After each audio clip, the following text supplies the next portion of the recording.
Hola, ¿qué tal? Soy la maestra Connie y en esta sesión voy a mostrarles cómo simular un circuito en multisim aplicando el procedimiento del teorema de Norton. Recordemos qué es lo que establece el teorema de Norton.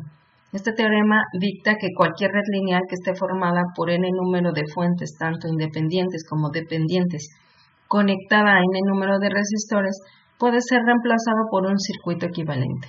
Este circuito equivalente deberá estar formado por una fuente de corriente independiente llamada corriente de Norton, conectada en paralelo a un resistor equivalente llamado resistor de Norton.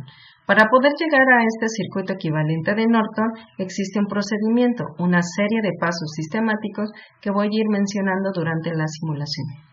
Ok, entonces, partamos en la figura número 1, que es el circuito original. En este circuito nos interesa conocer tensión, corriente y potencia del resistor de 80 ohms. Según el procedimiento del teorema de Norton, el primer paso sería identificar el elemento de interés, retirarlo y marcar las terminales con las letras A y B. En la figura número 1 vemos que el elemento que nos interesa sería el de 80 ohms. Este elemento sería también conocido como el resistor de carga. Para la figura número 2 ya se tiene el circuito sin el resistor de carga como se muestra aquí. Bien, el siguiente paso, el paso número 2, sería encontrar la resistencia de Norton vista desde las terminales A y B. Esta resistencia de Norton se encuentra de la misma manera que la resistencia de Thevenin. Esto sería apagando todas las fuentes independientes. En este caso, como el circuito tiene una fuente de tensión, se pone en cortocircuito, como se muestra en esta figura 3, o se pone también en 0 volts. Si el circuito contara con una fuente independiente de corriente, esta se debería poner en circuito abierto o 0 amperes. Si desean hacer el cálculo, entonces podrían aplicar una transformación delta estrella, estrella delta, reducción de resistores serie, paralelo o mixto según sea el caso del circuito.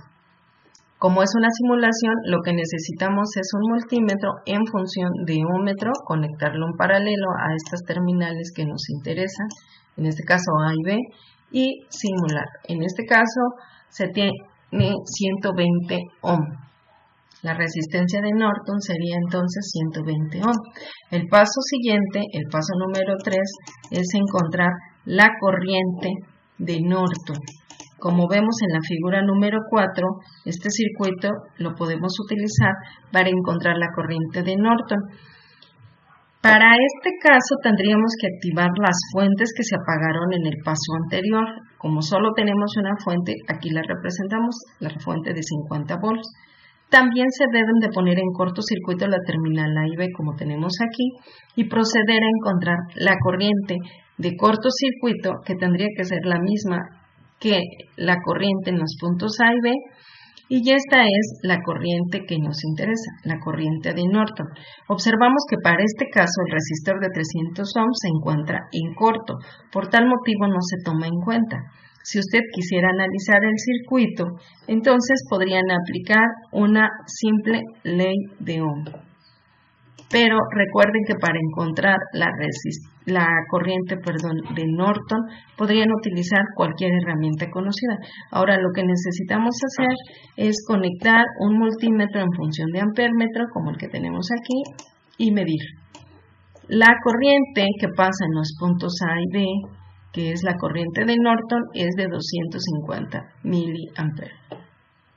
Con la corriente de Norton y la resistencia de Norton se procede a formar el circuito equivalente de Norton como el de la figura 5. Recuerden que es una fuente de corriente independiente conectada en paralelo a un resistor, que en este caso se llama resistor de Norton. Entonces aquí ya le pusimos el valor de la fuente, 0.25 amperes y 120 ohm. Finalmente lo que se tiene que hacer es regresar el resistor que se retiró en el paso número 1 y conectar al circuito equivalente de Norton. Este que tenemos aquí en la figura número 6, estos dos elementos representan el circuito equivalente de Norton y aquí se conecta el resistor de carga. Si quisieras hacer el cálculo, pues entonces se puede aplicar una simple reglas divisoras de tensión, de corriente o ley de Ohm. Para este caso, como estamos en la simulación, vamos a buscar encontrar la tensión. Simulamos, ahora ponemos el multímetro en función de voltmetro, conectamos en paralelo al elemento y vemos que se tienen 12 volts. Para comprobarlo, pues simplemente podríamos regresar a la figura número 1, donde se cuentan con todos los elementos, y simular otra vez, poner un voltmetro y revisar la tensión que se tiene en el elemento, en este caso de 80 ohms, vemos que también es de 12 volts. O sea, la tensión, la corriente y la potencia en este elemento debe de ser la misma cuando se simula el circuito con todos los elementos que cuando se trabaja o se simula el circuito con el circuito equivalente de Norton como se tiene aquí. Eso sería todo. Gracias.